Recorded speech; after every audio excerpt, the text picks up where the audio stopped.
अनंत चतुर्दशी के दिन हमारी प्यारी माँ का जन्म हुआ था और एक दिन वो हमारी माँ बनी।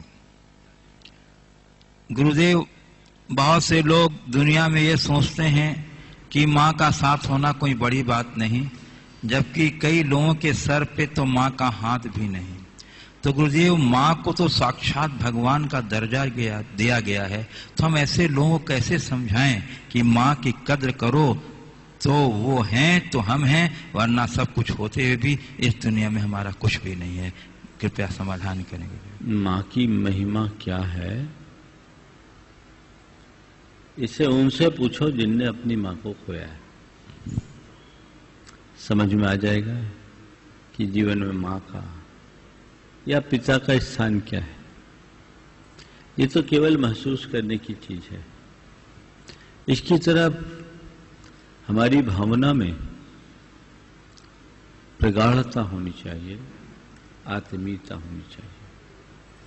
माँ के हृदय के संदर्भ में एक पौराणिक प्रसंग आप सबको सुनाना चाह रहा हूं।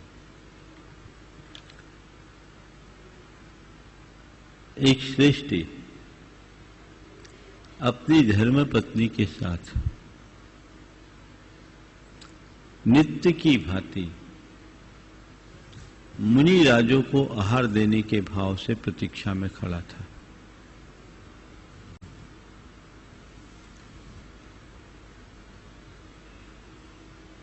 उनके सौभाग्य से 2 चारण रिद्धिधारी मुनिराज आकाश मार्ग से सीधे उनके आंगन में उतरे। भक्ति भाव से उन्होंने मुनिराज का सत्कार किया, आहार कराया। पर ये क्या, गृहिणी के आंचल में दूध उमड़ा है। मन में एक शंका आई, मुनिराज के दर्शन से भक्ति उमड़नी चाहिए, ये मातृत्व क्यों उमड़ रहा है। पर उन्होंने उसे नजरअंदाज करके मुनिराजों को आहार दिया। आहार पूर्ण करते ही दोनों मुनिराज वापस आकाश मार्ग से चले गए। थोड़ी देर बाद वे वैसे के वैसे ही 2 मुनिराज फिर आ गए। अब की बार उन्हें फिर आश्चर्य हुआ कि अभी अभी तो महाराज गए थे, अब ये फिर क्यों आ गए, फिर क्यों आ गए। लेकिन बिना तर्क वितर्क के देवकी ने उन्हें पड़गाया। देवकी की बात है, आहार दिया। लेकिन इस बार और आंचल भींग गया। महाराजों को विदा किया। वे गए, फिर वे के भी महाराज आ गए। अब की बार तो धार बह पड़ी। जैसे तैसे अपने आप को संभाल कर आहार तो कराया और मुनिराज विहार कर गए। देवकी के मन में बड़ी बेचैनी छाई। आखिर ये क्यों हुआ, मुनिराज 24 घंटे में एक ही बार आहार लेते हैं, वे मुनिराज 3 बार क्यों आए। क्या ये अलग अलग 3 युगल थे या वे ही थे। एक मुनिराज तो नहीं हो सकते। और ये तीनों के तीनों चारण रिद्धिधारी आकाश के मार्ग से, और उनके आने पर मेरा आंचल दूध से क्यों भींगा।